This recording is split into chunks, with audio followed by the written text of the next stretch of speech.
As we near to the close of the end of this age, and with the wild olive branch now coming into its fullness, God turning his face toward Israel, the natural olive branch, for its time to be grafted back in. Let us take a second to look back at the wild olive branch and remember its journey with the journey of the Gentile woman. We continue this journey with a Canaanite woman named Tamar. I had heard that a man from the tribe of Judah came down into our city. Well, that was interesting because that hardly ever happens. The man's name was Judah. Judah and his other brothers had stripped one of their other brothers, a man named Joseph. They had stripped him of his special robe, and then they threw him in a pit. Then they sold him off to some Midianites who were of Ishmael, who took him into Egypt and then sold him off as a slave. Judah was so brokenhearted about what had happened. He left all of them. All of them. He left his father, all of his brothers, and he came down the hill into our city. When Judah came, he met a man named Shua, which means a cry for help. Shua definitely had help for Judah's broken heart. He had a beautiful daughter. Besides being beautiful, she had a very quiet nature. I think just soothed his tormented soul. They got married and had 3 sons. This is where I come into the picture. Judah was looking for a wife for his firstborn son, who also was beautiful. I used to find reasons just to be in the area where they lived so I could see him. Actually, I had my spot where I waited. Well, there I was. I happened to be in the right spot at the right time when Judah noticed me. These were his words to me. "What is your name?" I responded, "My name is Tamar. My father named me Tamar because it means a palm tree, one who stands erect as a post. Or, one who has a spot, a place to be." Okay, I have to be completely honest with you. I was very curious about this man, Judah, because he was one of them. It is well known that his people were chosen by the Great God Yahweh as a special people. I've heard about this God many times. I've heard that this God visits his people. He does big miracles for them. He even fights for them. I love that. I want that God. So there I am.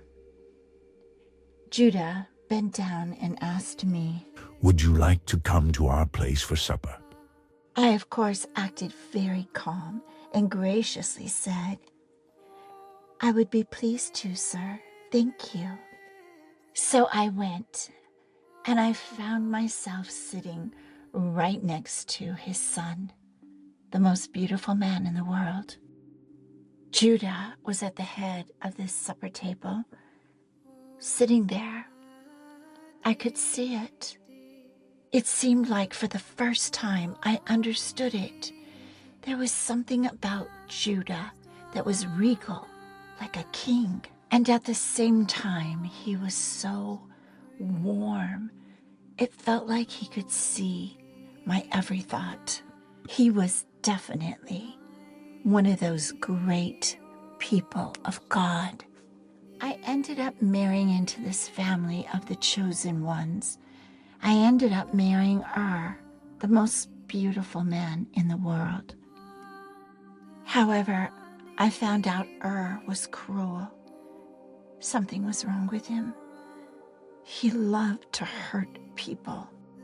I think he may have gotten whatever that bad part of Judah was that allowed his own brother to be sold off as a slave, because his beautiful son was definitely a slave to evil.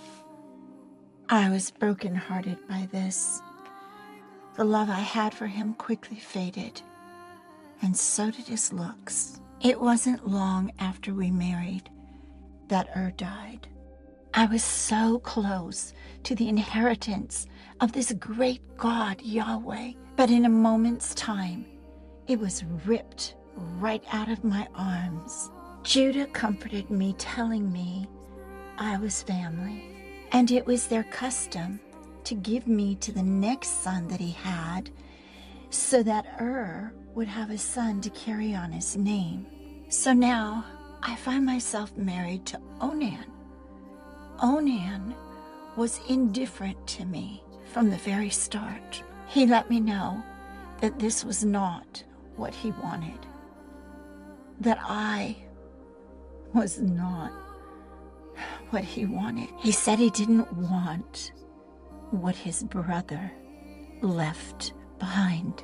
Onan had no intention of giving me a son in his brother's name. He spilled his seed on the floor. I felt dirty and terribly rejected. I laid there, despised and rejected. After he spills his seed, he dies. I just wanted to run and never stop running, but I didn't have to, because Judah, who I loved so much, sent me away to my father's house as a widow. He had one more son, but at this point, he blamed me for both of the deaths of his two sons. I found myself at my father's house, broken and tarnished by the very ones I so desperately wanted and loved so much. I stayed at my father's house, literally darkened. I was a widow with no voice and no life to live, left only to mourn and to be thought of as a cursed woman. I lived that way for a long time. But one day, I remembered all the stories that had been passed down. I thought about Hagar and the rejection that she suffered. I remembered the strength she got from Abraham's God. Yes, I am a Canaanite woman, but the promise the God of Abraham gave to Hagar was for me too. Then I remembered the most important part of all. My name is Tamar, and I am a palm tree, a post, and I have a spot, a place to be. And I set out to find my spot. I tore off those grave clothes, and I covered myself with a covering of how I'd been treated. And I set out to find my spot and wait. The place where I found was Timnath. I was told Judah was coming here. Timnath means a portion assigned. This was a sign to me that the God that I longed for was seeing me. I knew I was in the right spot. I waited, and I waited, and I waited even longer. Each day brought me more determination to obtain the inheritance of the promise that was promised to my people too. Then it happened. There he was. Suddenly, Judah bent down and gently said to me, Please, let me come into you. I looked at him, holding back every emotion that wanted to scream out of my being. Didn't he realize I was the bride he chose for his son? I took in this moment And then I asked Judah, "What will you give me? Since so far everything's been taken from me." I'll give you a baby goat from my flock. "A baby goat? I don't want a goat. I want to be a part of the promise." I wanted his staff, his ring, and his bracelet. I wanted the evidence of the inheritance of the promise of this God who he walks with. I wanted him to walk with me too. At this point, I'd wrestled for it, so I asked for it. I asked for all of it, and to my surprise, he gave it to me. He gave it all to me. He did. He just took it all off and gave it to me. And off we went.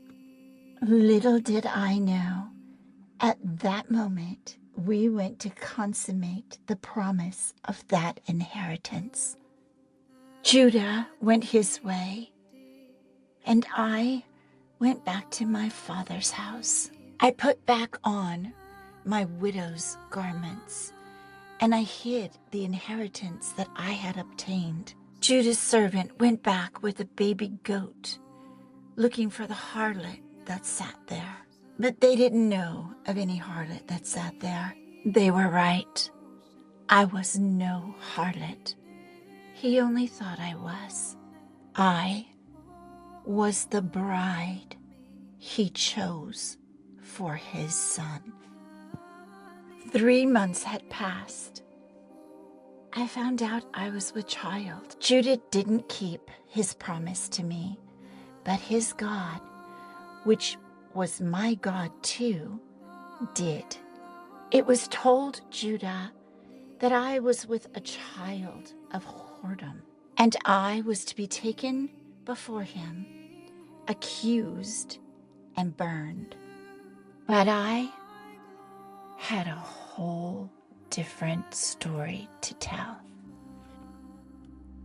I told my story to Judah and showed him his staff, his ring, and his bracelet that he had given me. He said that I had been more righteous than he, and he let me go. I never saw him again. About 6 months later, I gave birth to not one, but 2 baby boys from the tribe of Judah. It was the hardest childbirthing I think anybody could ever experience. 2 twin boys struggling inside of me to come out. It was as if both of them were struggling to be the firstborn. Zerah struggled the hardest. His fist came out first, so my nurse tied a cord around his wrist to mark him.